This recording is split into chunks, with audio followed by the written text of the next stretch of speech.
Minatitlán, ver. El avión llegó puntual al pequeño aeropuerto de la ciudad petrolera del sur veracruzano como se tenía programado.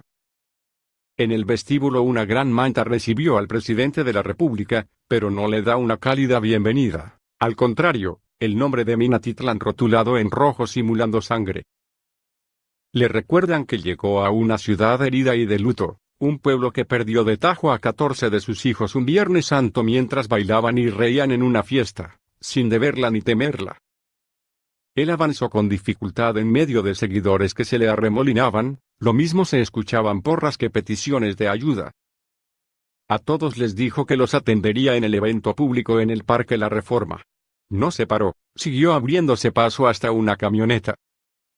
No pudo evitar ver la manta que exigía justicia, paz y seguridad. Ahí recibió un documento del Consejo Regional de Seguridad y Participación Ciudadana, los responsables de la manta. Aún así, les dijo lo mismo que a los demás. Él y sus acompañantes, entre ellos el gobernador del estado Cuitláhuac García, se alejaron en varias camionetas negras, 10, hacia un evento privado. Las unidades pertenecen al Estado Mayor Presidencial. El dispositivo de seguridad se desvaneció al paso del presidente rumbo a Coatzacoalcos, mientras Minatitlán continuaba con su ajetreo vial diario. Salvo por un pequeño detalle, 1059 elementos de la Guardia Nacional se dejaron ver por todos lados. La ciudad amaneció blindada 2 días antes de la llegada del presidente. Los marinos van y vienen por las principales calles. En el centro, en el malecón, cerca de la refinería Lázaro Cárdenas, en las entradas y salidas, este día sí se notan los retenes.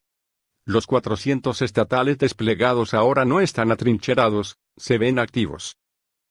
La gente los ve sorprendidos en los rondines. La seguridad al fin se nota después de una semana de la masacre en el potro de la colonia obrera. El evento oficial en el Parque La Reforma fue modesto, no rebasó ni las 1500 personas. Ahí tampoco llegaron los familiares de las 14 víctimas, como tampoco lo hicieron en el aeropuerto. Siguen con miedo en sus casas y algunos lejos de Minatitlán, de donde huyeron el mismo día del ataque armado. Los que permanecen en la ciudad evitan salir. El presidente López Obrador llegó flanqueado por el secretario de la Defensa, Luis Crescencio Sandoval, y del secretario de Marina, Rafael Ojeda Durán. Antes de terminar, ofreció lo que todos esperaban, las condolencias a las familias de las 14 víctimas, prometió investigar y castigar. Y así como llegó, se fue, en medio de aplausos y porras.